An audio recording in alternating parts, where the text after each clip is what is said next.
Welcome to Lynn Cullen Live. Talk radio without the static. Email your questions and comments to lynncullenshow@gmail.com. And now your host, Lynn Cullen. Well, that was historic. Incredible. Big election yesterday in Allegheny County. Wow. I must say I'm still in some shock. I was a nervous wreck. Just a nervous wreck. I went and voted immediately after the show. And then I got home and my doorbell rang. And there was a guy standing. Normally, I've told you, I don't like it when my doorbell rings. The dog goes nuts. He seemed to be going particularly nuts. And I thought, come on, what? Just go. You don't know what this is. It might be something important. I went. There was an earnest-looking, smiling gentleman at the door. And he said, Lynn Cullen? And I said, yes. And he said, I just wanted to know if you voted.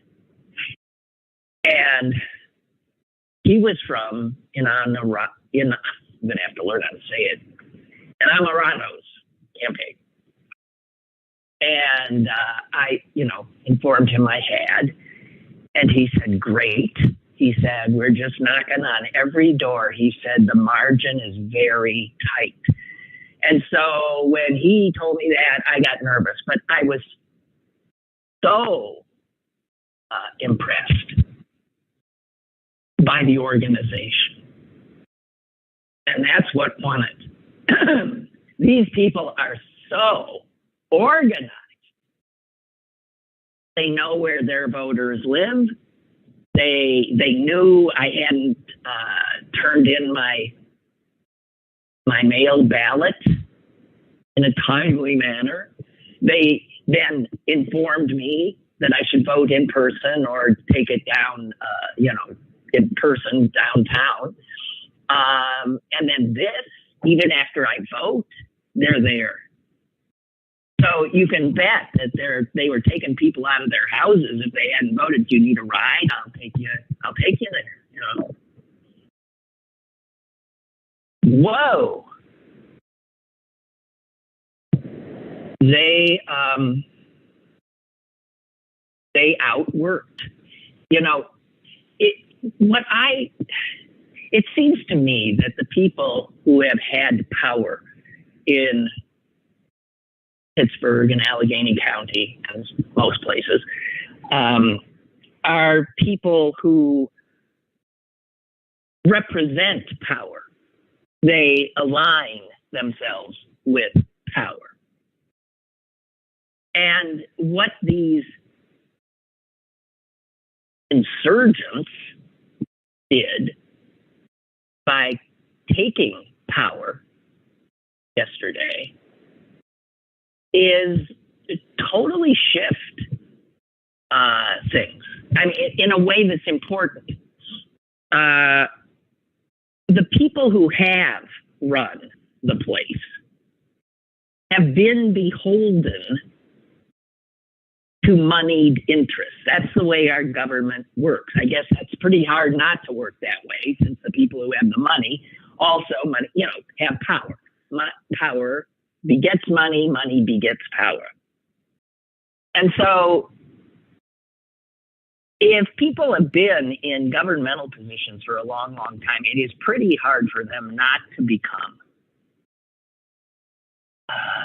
representatives of not the people, but the powerful that they interact with day in and day out, whose largesse they need or think they need.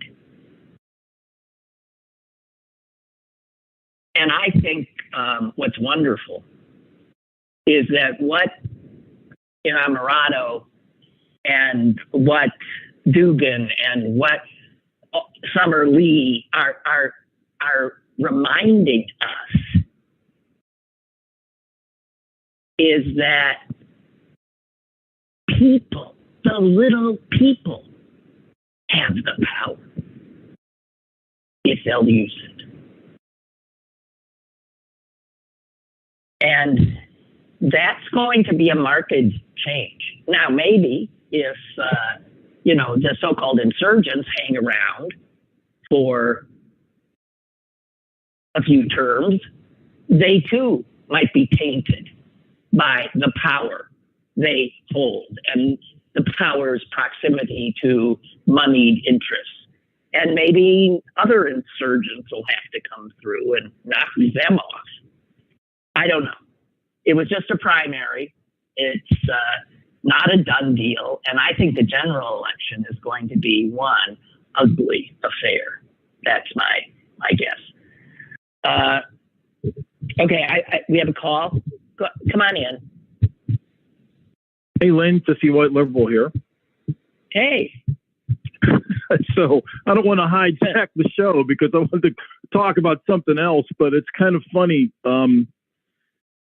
These elections that are being run by people that are taking voters seriously, it's kind of nice to see. It's wonderful. One of my good friends in Washington County's wife was a committee person for Hillary Clinton when she ran against Barack Obama in 2008. Okay, didn't get the nomination, but when she ran again in 2016 against the big orange jackass, they didn't even call her. They didn't even contact her, and she was a committee person for Hillary Clinton in 2008. Now, you could say it's a lack of organization. When it comes to Hillary, it feels like a matter of complacency and smug overconfidence. Like, exactly. Why wouldn't you contact people that were committed to work, not just voting for you, but working for you? Right. And so it's nice to see young people getting involved the way they are. And if there's a silver lining to the big orange jackass and his minions, it would be that, I think. Yeah. Certainly those people are motivated in a way that most people couldn't have seen coming, I think, more than anything else. So it's just really heartening news. Even in Florida, I always like to point out, like, Florida's not full of any more creepy people than anywhere else. And I mean, and it's kind of hard to understand that from time to time, because I could swear, right? I'm allowed to swear. I really fucking hate it here. I really hate Florida. but when they had on the ballot an initiative in 2018 that was designed to allow convicts who have completed their sentence to vote again, as long as it was a non-violent offense and they had completed their term, it won by a 2-to-1 margin when it was a straight-up ballot question that nobody could conflate in any other way other than letting people who have served their prison sentence serve. Now, the constitutional issues behind prohibiting that are murky at best anyway, but my point is it won by a 2-to-1 margin. And then, of course, the Florida legislature got a hold of it, and they tried to, create all these other hurdles to voting for these convicted, felons. Exactly. Right. So, but my point here is that when you ask people, most people are better, and it's easy to be discouraged. People of our generation. The worst generation. I mean, it's ironic that the baby boomers followed the best generation, right? The worst generation is our generation. I don't think there's much question about that. But the young people of today are smarter, have less hang-ups, and are more understanding of what is going on around them than people of our generation. And so there's good news there. I'm sure these candidates that won, I mean, I know they're called liberal, but I don't even know what that means anymore. When I say that is, when I look at ideologues and ideology, the only ones that I see are right-wing psychopaths. Mm-hmm. Everybody else just wants government to work the way it's supposed to. That's all anybody wants. more people are being faced with, the cost of daycare and all these other basic costs that are out of the reach of the average person, whether it's college education or anything else. So to suggest that these are leftist issues, climate change, how's that left? It's science, for Christ's sake. That's what that's all about. It's not left or right. This is what's going on right now in front of us. So that the fact that these young people don't have hang-ups about following science, that they don't have sexual hang-ups about transgendered people as if they're brand new, right? They've been along since the first Homo sapiens walked the planet, right? There have been transgendered people, but you would think that there's something that was spawned recently, right? If you listen to them, if you listen to their rhetoric and who these people, the hateful way that they conduct their lives, it's just amazing. So anyway, I didn't want to hijack your show. The reason I called, just real quickly, and I won't go too long. The reason you called. The reason I called, I saw the movie Alice Doesn't Live Here Anymore. You're familiar with the movie, and Ellen Burstyn? That is so interesting. I came upon it the other night, right? It was Turner Classic Movies, right? Yes. Yeah, I watched some of it, and I realized I don't think I'd ever seen it. I don't know. Well, it's a great movie. I DVR'd it and watched it, and I have to watch heavy movies like that in bits and pieces. Never mind, my wife is we bought a house in Canonsburg, by the way. We're moving back, so we're going to be snowbirds. So we're be up that way. So so she's there now. Wonderful. And it was really, it's a matter of support for my new son-in-law who's got some health issues, and we wanted to be there to kind of help them through that. But anyway, at one point, I don't know if you saw this point in the movie when Harvey Keitel, his character, this violent, terrifying person. Yes. Well, I had a flashback about that. When I was 5 years old, my parents harbored some lady, next door neighbor, who was being attacked by her husband. And I remembered this.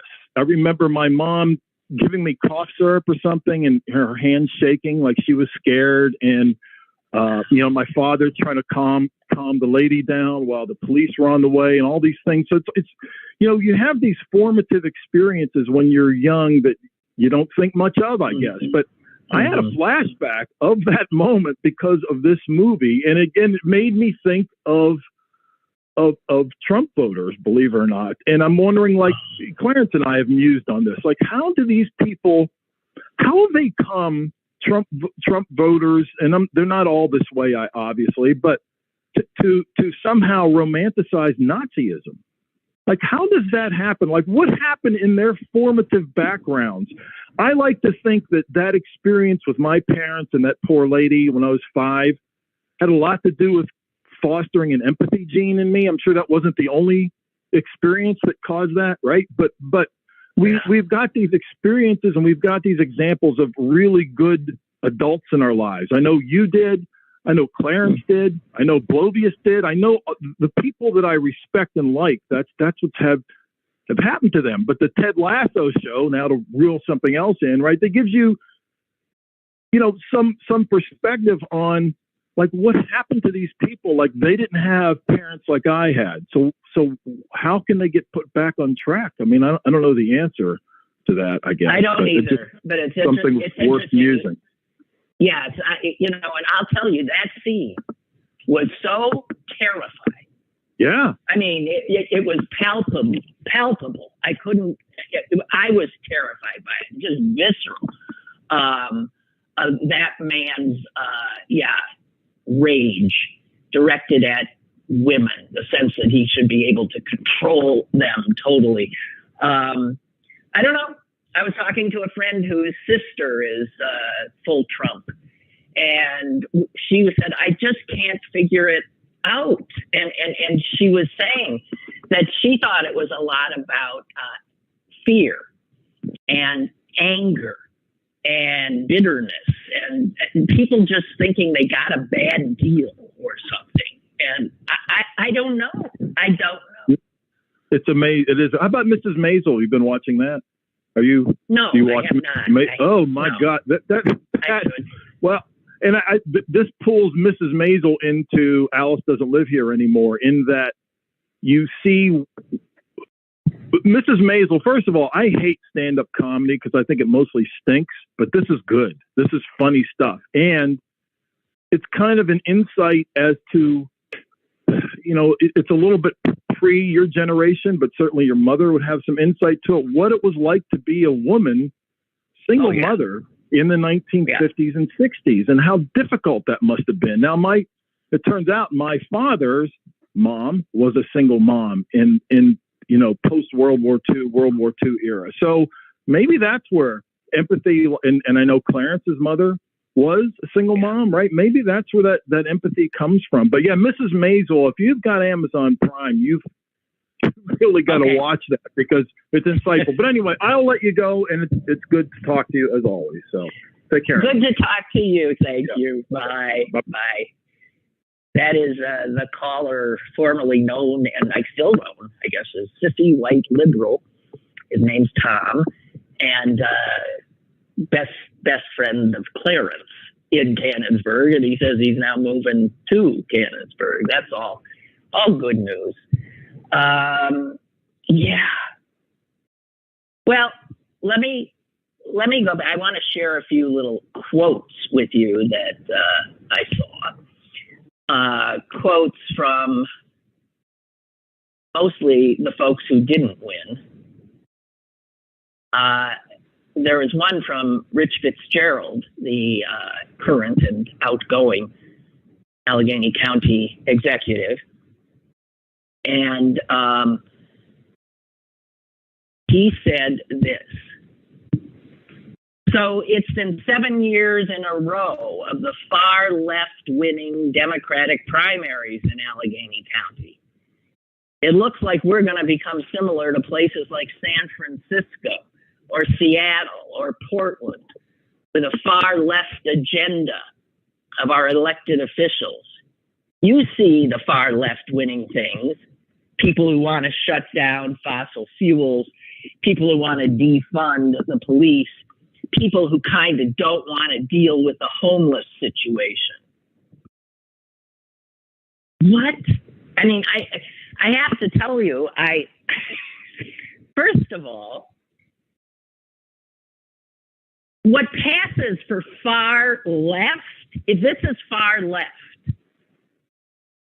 if this passes for far left in the United States, I have to tell you that shows how skewed that that linear distinction of right, left, center is in this country, skewed to the right, because the so-called far left here would be considered, I don't know, liberal. It ain't far left. It's liberal.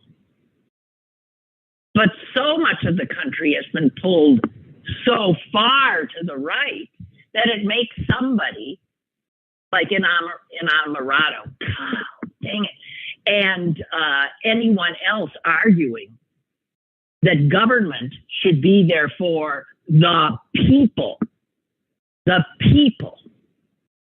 the people with power, the people, that somehow becomes far left.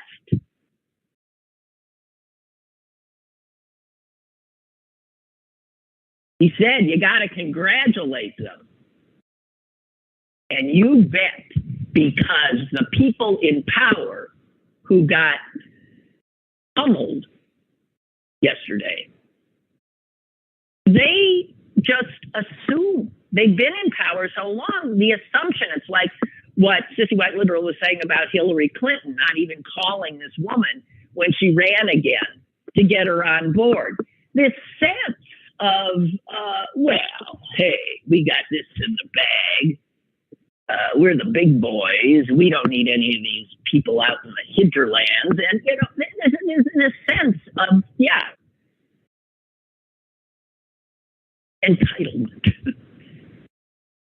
And how divorced they are with regular people. their constituents. They don't lunch with their constituents. They don't socialize with their constituents. They lunch and socialize with the big boys, deep pockets, the powerful. And ultimately, then you lose touch. And then you lose. It's what happened to Bill Peduto.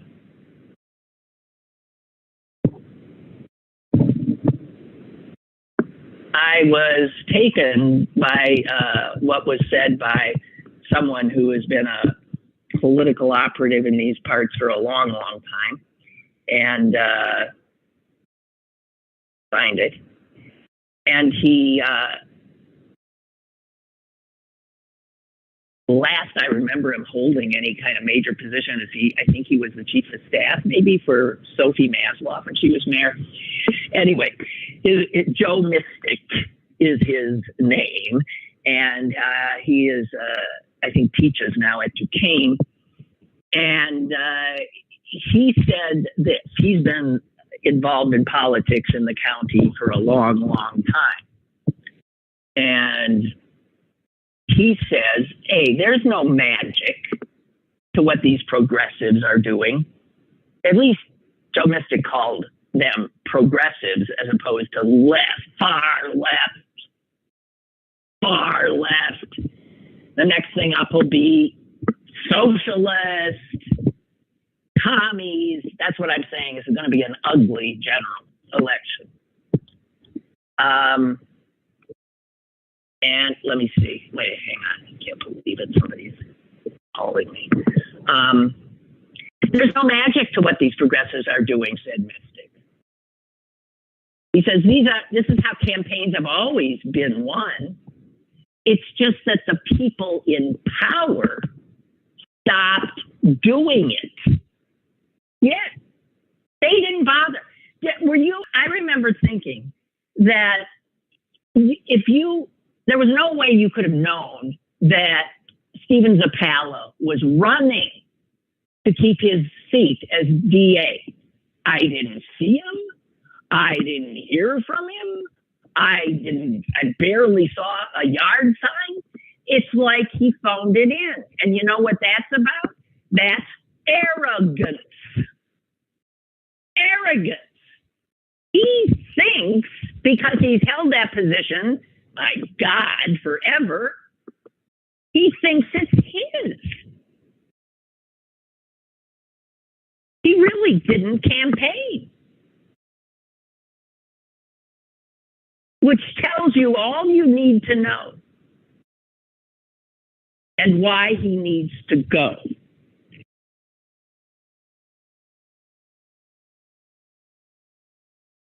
And to see where there's a quote from him that just blew me away.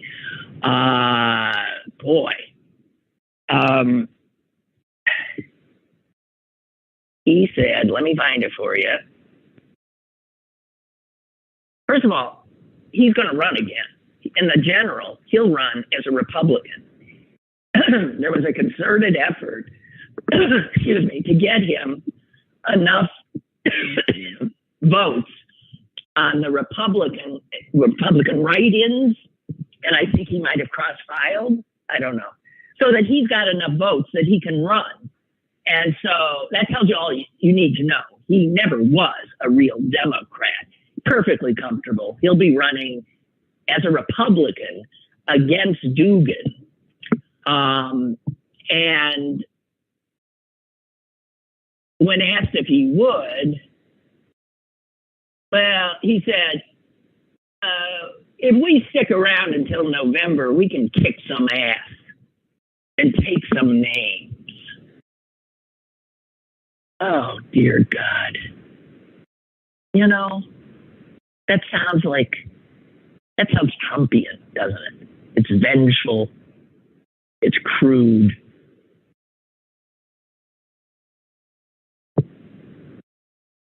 And he did say, I apologize to my supporters because he didn't campaign.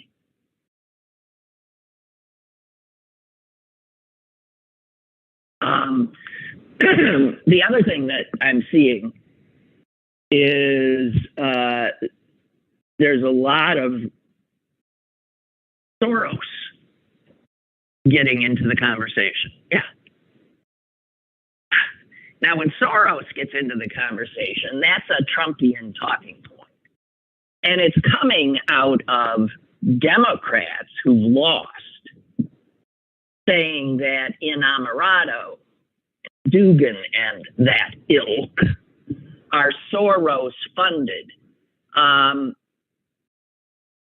It is true that Soros money goes to these kind of candidates, progressive candidates. That's what he's about, Soros. That's where he puts his money, not unlike all the deep-pocketed folks over on the right. Thinking of Clarence Thomas's keeper, Harlan, what's his name? But the fact is this Zapala-Dugan race for DA is going to be particularly brutal, is my guess. And man, I'm already cringing at what we're going to endure.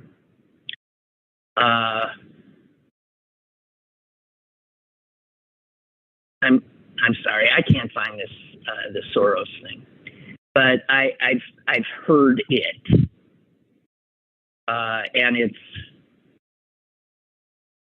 it makes me unhappy because Soros comes in. Here it is. In a Zapala Dugan contest, in November, Dugan would be the front runner by virtue of being a Democrat.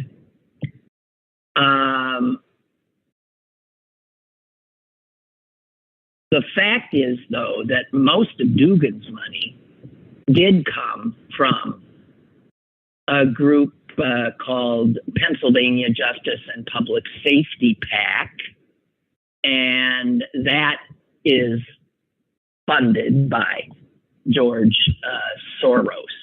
And they are all about getting progressive DAs in office. When I was on the state board of the ACLU, that was one of the ACLU's main things too, was to educate people about how important and how powerful district attorneys are. And that if you wanted to get a handle on criminal justice reform, then you needed reformists in that office, not punitive, throw them in jail and lock them up for life types, which is what Zapala is and has been. So it's going to be something. I mean, Zapala got creamed. I don't suppose it'll humble him. It just enraged him. That's what it did. It enraged him.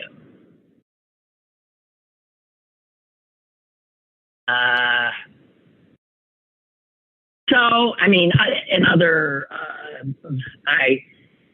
I rarely have a situation where most of the people I vote for win, but that is what happened yesterday. Blown away by it. But it is a primary, and the general elections will be run, and I got to tell you, Republican money will be pouring into Stephen Zapala and also into the county executive race. The Republican running there is a guy named Joe Rockey, and he'll have a sizable war chest, I suspect. And Sarah Inamorado is going to be looking like the bride of Vladimir Lenin before they're done with her. Hey, speaking of Florida, where sissy white liberal is unhappily ensconced, there was a big upset there that perhaps you saw in Ron DeSantis's state. A Democrat won, and no one saw this coming. Democrat won for the mayor of Jacksonville, and the first time in, what was it, 40 some or 50 years that a Democrat had won in Jacksonville. And you see these kinds of, and she beat an incumbent, and she had nowhere near the money he had. And I don't know.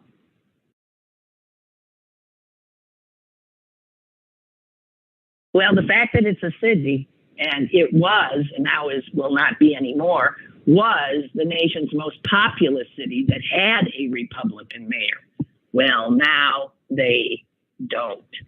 And I have to tell you, this urban rural divide, this cities being blue and everything else red, I think is a real danger.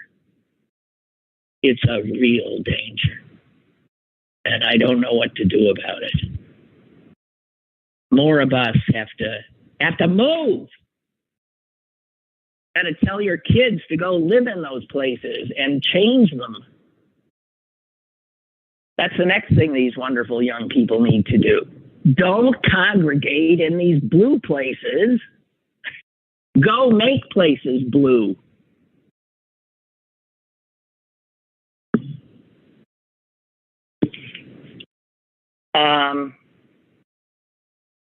And another, just a few other little items.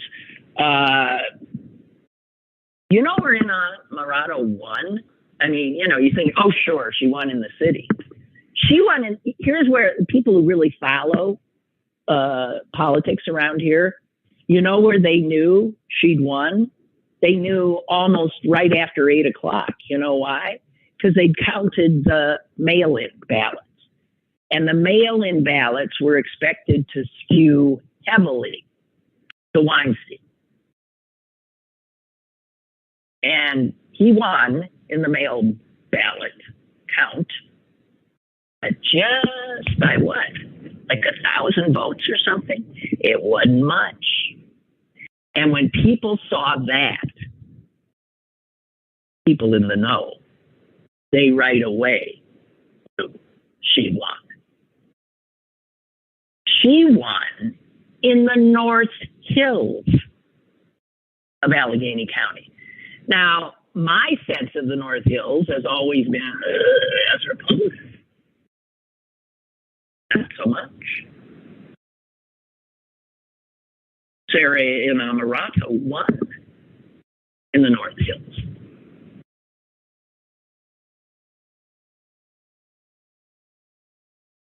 So it's interesting. Things change, yes. And Weinstein, thank God I don't have to remember how it's pronounced anymore, was said as much. He said that he was, he felt that if Fawcett, I think he might be right, if Fawcett hadn't run, maybe he could have, he said there were too many white guys running and just this one woman. Yeah. Actually, there was another woman, but too many white guys. And they divvied up the vote. And that's something that often happens in primaries. And it's sort of what we were talking about yesterday when we were talking about third-party candidacy, spoilers. People who deprive somebody who would win from that win by virtue of siphoning off enough votes to keep them from winning.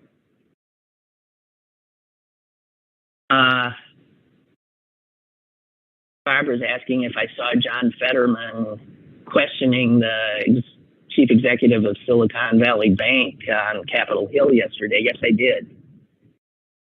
And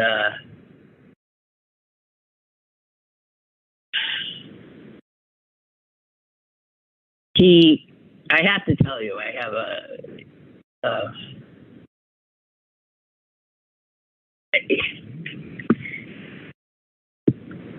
it saddened me in some ways because he's still having a lot of trouble.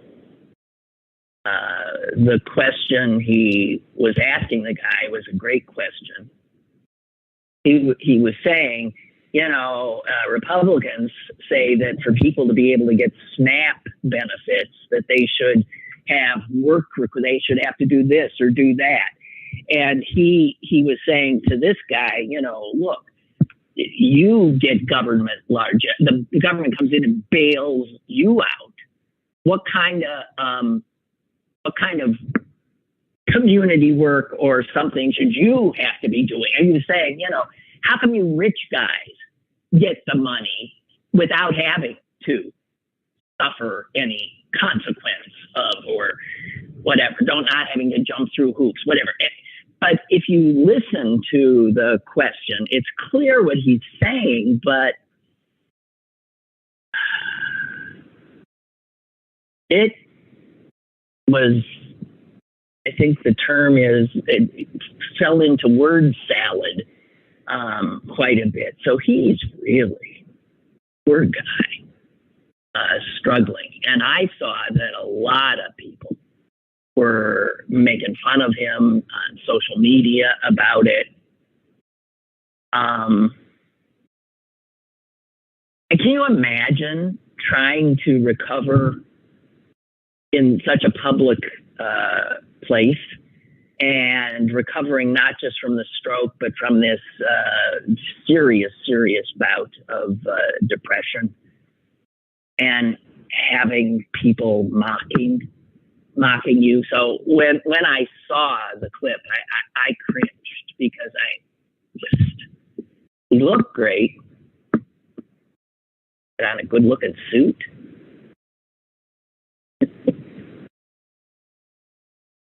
So, yeah, I did see that. The executive didn't respond. One of the things he said is the Republicans want to give a work requirement for SNAP. A hungry family has to have these kind of penalties and same kinds of working requirements. Shouldn't you have a working requirement after we spent billions on your bank? Now that quote is cleaned up, I think. I don't think it was that direct. Got lost in the weeds a few times trying to get it out. And then, of course, there's Senator Feinstein. Oh, my God. Telling reporters yesterday that she'd been in Washington. I've been here, she said. I've been voting. I mean,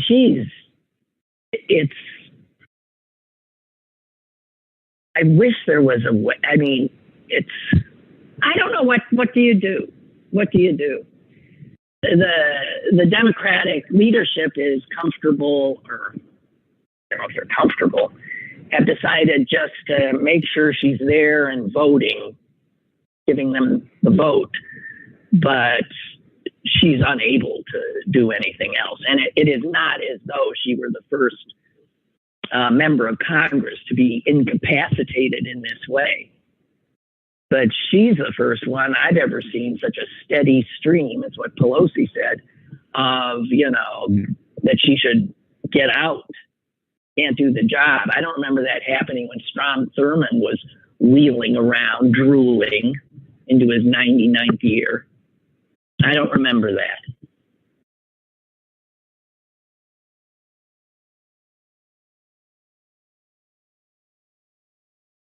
Really good piece in The Atlantic on the just loathsome Elon Musk. I unfortunately am reminded of his presence in the world numerous times because I do still sort of look into Twitter on occasion, which he has destroyed. And he personally amplifies some of the craziest right-wing fascist crap that you can imagine. So make no mistake about where he sits politically. Authoritarian, fascist. And now he's just gone far out anti-Semite. Elon Musk. He had something about Soros the other day and where he said he wants to erode the very fabric of civilization. Soros hates humanity. Now, anyone who knows anti-Semitism knows that there it is. Soros is like saying Jew. Those of you who don't realize that, I mean, I'm sure you do, right? You're seeing Soros funded, Soros this. It's a Jews, Jew money, Jew control. It just feeds into the whole idea of Jews as the reason for anything that's ailing you. It's Jews. It's so easy. I guess that's why it just go away. But this really good piece, let's see who wrote it for you. Yair Rosenberg, a Jew would know. He says, criticizing George Soros is not inherently anti-Semitic, of course.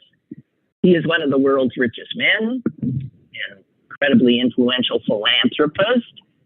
He is the Democratic Party's largest single donor. But see, Musk was not taking issue with a statement or a position that Soros had taken. He was painting Soros as an avatar of evil, eroding the very fabric of civilization. He hates humanity. He was painting Soros as a literal comic book villain. And this is, I'm reading from the article, this is the language of toxic, really dangerous anti-Semitism for thousands of years.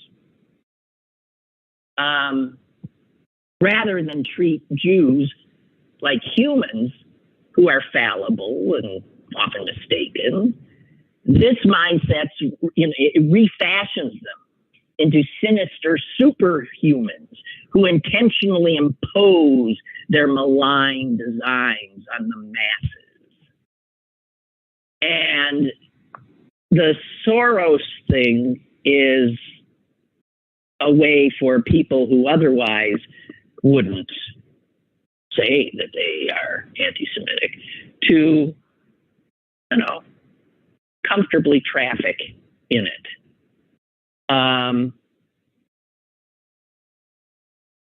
It is, as we've said in the past, the oldest and most durable actual conspiracy theory. This is the mother lode conspiracy theory. Jews as the string pulling puppet masters. The Jews behind all of the world's political problems, social problems, economic problems. It's the Jews, it's the Jews, it's the Jews. And so for anyone who isn't given to rigorous, thought, for people, and I'd say this is an awful lot of them, people who just want, give me an answer, a simple solution to the complexity of life. It's the Jews thing, has been a go-to, ready-made explanation. And very few people are immune from it. I mean, there's that wonderful, what is it, Tom Lehrer thing about, I can't, the Poles hate the Germans and the Jews and how everybody, this people hates that people, this people hate that. And the tagline is, and everybody hates the Jews. But so back to this article, it says anyone seeking a single source for society's travails may start with a run-of-the-mill conspiracy theory, but they'll soon end up parroting anti-Jewish ideas because conspiracy theorists begin by rejecting any mainstream explanation for social or political events in favor of supposedly hidden hands, the deep of conspiracy, suppressed knowledge held by just a cabal of people. And so people who are given to that mindset might not start out as anti-Semites, but anti-Semitism has a multi-thousand-year head start on this kind of crooked conception of the world. And there is 1,000 years plus of material casting the Jews as the chief culprit of fill in the blank. So once people go down into the conspiracy-minded stuff, they will end up as Jew haters, whether that's how they started or not. And Musk is helping them along. I have a call. Hello. Hey, Lynn, this is Beth calling. I was calling about a different subject, but in listening what you were saying about Musk, he's doing what the Nazis did with the Super Jew comic books in the 30s and just taking a modern bent on it. And this is where Soros, who's, I understand why he's gone a little bit more quiet, but considering, and Elon's hitting this too because of Soros's background with the Nazis, is a very personal and this guy's just vile. And if anything, I would love to see every Jewish organization and hell, the state of Israel ban Twitter. Just ban it. Well, do you know what Musk said about every Jewish organization? He said the other day, the Anti-Defamation League, they should lose the anti. He said he's calling them the Defamation League. Oh, God. No, yeah, he is you talk about a frightening figure. He is a frightening figure. Yeah, and unfortunately, he has means. That's the scariest part. And yet he doesn't live in a house. So how does he vote with no legal address? That's my question. He is such a vile piece of crap. Anyway. But what'd you call for? I was calling just hearing about Allegheny County elections, and is an area I used to live in, and I used to work for when you still had the 3 commissioners way back when. I am pleasantly surprised by the outcome of the election. First of all, the fact that the old man Democratic machine in Allegheny County is finally gone. It's I'm not going to say it's fully DOA yet, but it's on its way out. Thank God. It is. Yep. And can allow progression. The other sad part is the person I worked for was the first and only female commissioner in Allegheny County. So it is wonderful to hear the potential that we're actually going to have another one. Who was the female? Long overdue. Wait. I worked for Barbara Hafer. Oh, for God's sake. Barbara Hafer was a county commissioner. I forgot that. With Tom Forrester and who? It was Forrester and Flaherty. Oh, and Hafer. Yeah, and I have to say, in watching the stuff behind the scenes, I was very sad that Allegheny County went to home rule charter and you only had a county executive. But you know what? I think you got a lot more policy done in having the two majority and 1 minority commissioner than what you've seen with county council and a county executive. I don't think people are being served as well in the county, but that's just my opinion from what I saw of then compared to now. And yeah, they still, the puppet master back then was the Allegheny County Conference, and you kind of had to say, well, we need to do this, and we know we're not going to make this person happy or that person, but we have to do it.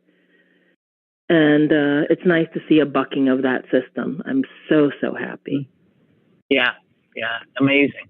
It is, really, and Zappala, and seeing Zappala go, incredible. Yeah, I mean, the fact that he held that office for so long is so ridiculous. Because the matriculation usually was, you held that office for a while, and then when a judgeship came open, you know what, then you ran for judge, and somebody new came in. But I don't think he had the bona fides for the court. I just think he loved that position. I mean, it was, for an autocratic kind of personality, that's a position you like. Well, that's what happens. Control. That's what happens when you come, you get that position because you were part of a politically dynamic family, too. That's right. I mean, don't forget, it was his brother that was paying off judges or owned that, camp, in lieu of sending minors to like a juvenile detention center, but ran that camps. Was his brother? What? That was his brother. Now, the interesting thing was the judges were sentenced. No charges were ever brought up to him, though. Wow, yeah, those judges went to jail. Yeah. And a funny story was, it was my uncle that sentenced them and had that trial. Good for your uncle. Yeah, and Where was that? What, like in the center of the state? Where was it? No, it was federal court up in Scranton. Oh, that's okay. Where they that's where they had it. And I remember he brought up in the sentencing, how is it the person paying the bribes to these two guys haven't been charged? That's what I don't understand. So I'm glad to see finally goodbye. So congratulations, Allegheny County. Congratulations. Yeah.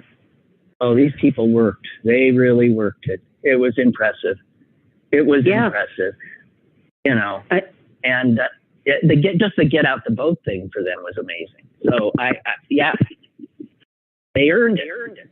Yeah, absolutely. They absolutely earned it. And again, usually you'd always hear the door knocking that doesn't work, but the machine they had in place, again, major kudos what you pulled off. Yeah. To not have a lamb or a wine scene in there. Incredible. Thank you very much, Lynn. Have a great day. My pleasure. You too. Bye-bye. Bye-bye. Wow. Yeah. Hey, this is something. My sister sent me something, and my brother sent me something.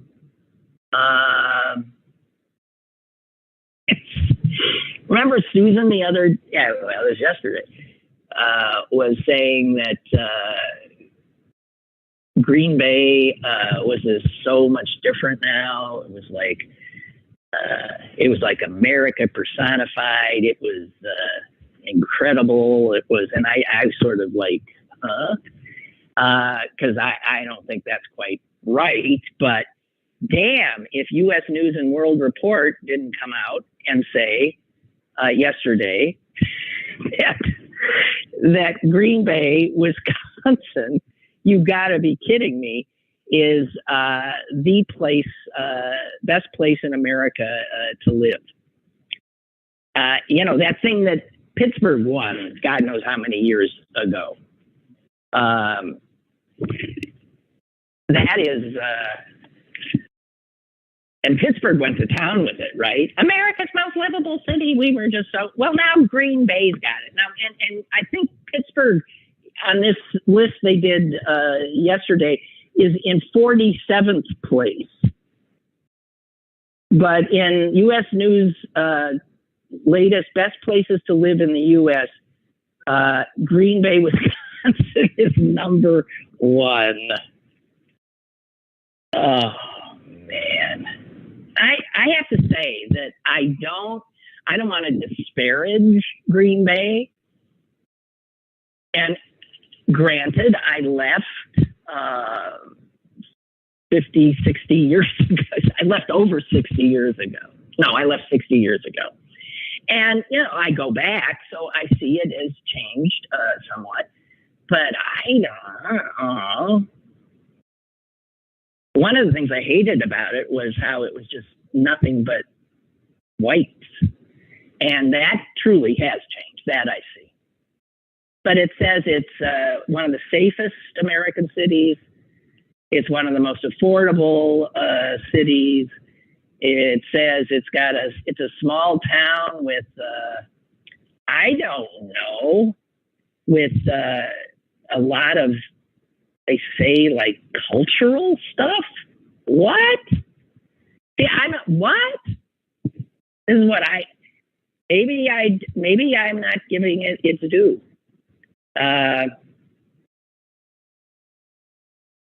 But it just knocked off a whole bunch of other places. So it partially is where it's situated. It's waterways. I mean, for people who love boating, you've got rivers and lakes and Great Lakes, and but I don't know. Anyway, Green Bay, unfriggin' believable. And they said the weather there did not seem to interfere. What?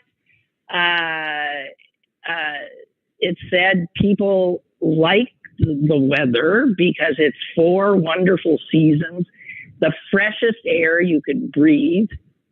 If you're somebody who likes the outdoors, winter sports, summer sports, it's the place to be. 20-minute average commute time. Really? In Green Bay, it seems you can get anywhere in 5 minutes. So anyway, just saying, I'm just looking at this it's lower than all similar cost of living and crime. So there you go. I'm telling you, looking for a place to retire to, Green Bay, Wisconsin. Okay? They're so absurd. What do you make of? Did you see that President Biden's national security advisor was awakened the other morning, 3 a.m., as he heard someone in his house? And he gets out of bed, and there's someone he doesn't know in his house who he said appeared to be intoxicated. And the national security advisor, excuse me, God dang it, Jake Sullivan, apparently took the matter into his own hands. Guess what? He didn't shoot him. You know what? What kind of national security advisor wouldn't shoot a guy who's in his house at 3 a.m.? He would have had the right to. And this national security advisor just said to the man, "Get out," and showed him the door. And he went. Now, here's, though, the part of the story that blows me away. It says here, the intruder left, and Mr. Sullivan then alerted the Secret Service agents posted outside. What does that mean? He woke him up?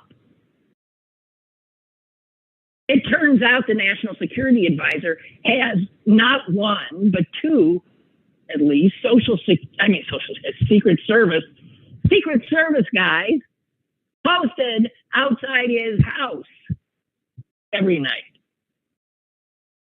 I'll tell you what a crack team he must have. And a drunken man could stumble into the house, and it's news to them. It says here, officials are investigating whether the intrusion was an accident. or if the intruder had criminal intent. I think officials should be investigating where the hell was the Secret Service? Busy colluding with insurrectionists? What the hell were they doing? It's one lucky intoxicated guy, I got to tell you. Because if he had wandered into, let's say, other national security, Mike Flynn's house during the Trump administration, that guy would have been dead. Okay, that's it. I guess on those final words, dead. I'm done. Yep, I'm going to go enjoy this gorgeous day. I hope you have an opportunity to do so as well. Okay, I'll be back tomorrow. Have a good one.